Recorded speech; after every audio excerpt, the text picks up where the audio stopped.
Good morning. હું Jashwant Prajapati, chief operating officer, EMRI Gujarat 108 services. અચ્છા sir, ઉત્તરાયણમાં 108 નું આ વખતે અનુમાન શું છે, તૈયારીઓ શું છે, કેસમાં કેટલો વધારો થયો છે? ગુજરાતમાં 108 સેવા છેલ્લા 18 વર્ષથી કાર્યરત છે અને સિઝન પ્રમાણે અને ઘણા બધા મોટા જે તહેવારો છે એમાં પણ અગાઉથી જ ફોરકાસ્ટિંગ કરી જૂના અમારા જે ટ્રેન્ડ્સ અને ડેટાનો અભ્યાસ કરી અને દર વર્ષે તહેવારની અગાઉથી જ તૈયારીઓ કરી અને એનું સાયન્ટિફિક ફોરકાસ્ટ કરી અને એ પ્રમાણે રિસોર્સિસનું એલાઇનમેન્ટ કરી લોકોને વધારે સલામતીથી અને વધારે ત્વરિત રિસ્પોન્સ આપી શકાય તે પ્રમાણેની વ્યવસ્થાઓ 108 ઇમરજન્સી સર્વિસીસ દ્વારા કરવામાં આવે છે. આ વખતે ઉત્તરાયણની વાત કરવામાં આવે તો ઉત્તરાયણનું પર્વ ગુજરાતમાં ખાસ કરીને પતંગ ચગાવવાની એક પ્રથા હોય છે, જેના કારણે ધાબા પર લોકો વિશેષ પ્રમાણમાં ભેગા થઈ અને ઉત્તરાયણમાં પતંગ ચગાવવાની મજા લેતા હોય છે. તો આ વખતે 14મી જાન્યુઆરી મંગળવાર અને 15મી જાન્યુઆરી વાસી ઉત્તરાયણ જે બુધવાર, આ પ્રમાણે જે દિવસોનું ટ્રેન્ડ વગેરે જોતા સામાન્ય દિવસોમાં 108 ઇમરજન્સી સર્વિસ એ ગુજરાતમાં રોજની લગભગ 3800 ઉપરાંતની ઇમરજન્સીસ હેન્ડલ કરે છે, જે 14મી જાન્યુઆરીના દિવસે લગભગ 29% જેટલી વધી અને 4900ની આસપાસ ટોટલ ઇમરજન્સીસ થવા પામશે. અને તેવી જ રીતે વાસી ઉત્તરાયણનો જે દિવસ છે તે દિવસે પણ આ કાઇટ ફ્લાઇંગનું પ્રમાણ વધારે હોવાના કારણે લગભગ 20% જેટલો વધારો થઈને 4500 જેટલી ઇમરજન્સીસ ગુજરાતમાં થવા પામશે એવું અમારું અનુમાન છે. અને તે અનુમાન મુજબ વધનારા કોલની સંખ્યાને પહોંચી વળવા માટે અમારા અમદાવાદ કઠવાડા ખાતે આવેલા કોલ સેન્ટરમાં વધારાના કમ્યુનિકેશન ઓફિસર્સ અને ડૉક્ટર્સ પણ અમે ERC ફિઝિશિયન્સ ઉપલબ્ધ રાખીશું. અને ફિલ્ડમાં પણ અમારી સમગ્ર રાજ્યમાં 800 જેટલી રોડ એમ્બ્યુલન્સીસ, 2 બોટ એમ્બ્યુલન્સીસ જે દરિયા કિનારે કાર્યરત છે અને 1 એર એમ્બ્યુલન્સ, આ તમામ ફ્લીટને અમે સુસજ્જ કરેલી છે, જેમાં અગાઉથી જ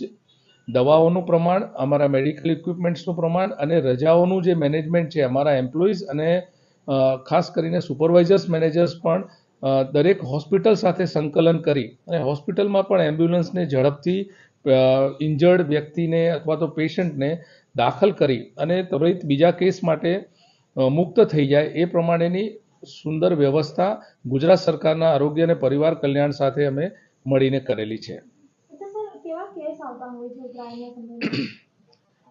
ઉત્તરાયણના પર્વની જો વાત કરવામાં આવે તો ગુજરાતની અંદર જે પ્રકારોની વાત કરીએ તો સામાન્ય રીતે વેહિક્યુલર ટ્રોમા એટલે કે વાહન અકસ્માત અને નોન વેહિક્યુલર ટ્રોમા જેની અંદર fall from the height, structural collapses કે નબળા છાપરા પરથી પતંગ ચગાવે ત્યારે પડી જવાના કિસ્સા, ક્રશ ઇન્જરીઝ કે જેની અંદર પતંગનો દોર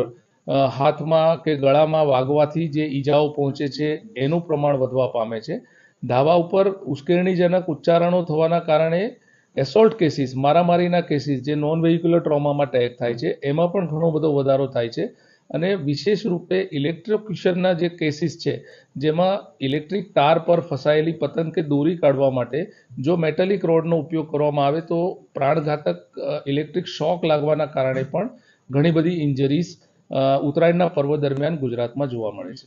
દર વર્ષે સર જે રીતના અકસ્માતો બનતા હોય છે અને રેસ્ક્યુ કરતા હોય છે, સારવાર માટે પહોંચાડતા હોય પેશન્ટને, એમાં ખાસ એનાલિસિસમાં શું નીકળ્યું છે એની અંદર સુધારો કરીને આ વખતે નવું શું કરવામાં આવશે?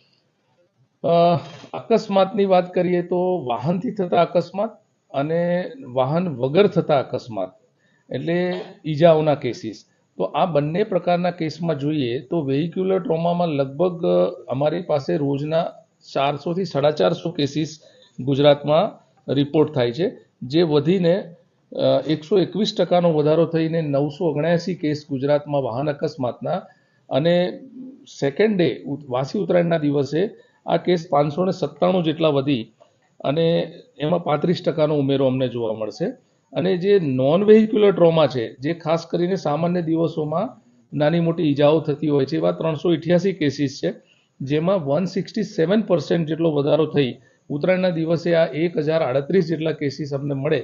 અને વાસી ઉત્તરાયણના દિવસે 687 જે લગભગ 77%નો વધારો છે એવું આપણે કહી શકીએ. સાહેબ આ સૌથી વધારે આવા કેસો જે છે કયા વિસ્તારોમાં જોવા મળે છે, કયા શહેરોમાં જોવા મળે છે? અ, ઉત્તરાયણના પર્વ દરમિયાન જો જિલ્લાવાર માહિતીની વાત કરવામાં આવે કે તો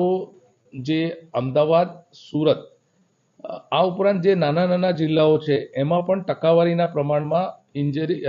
ઇમરજન્સીસની સંખ્યામાં ઘણો બધો વધારો છે અને આ વખતે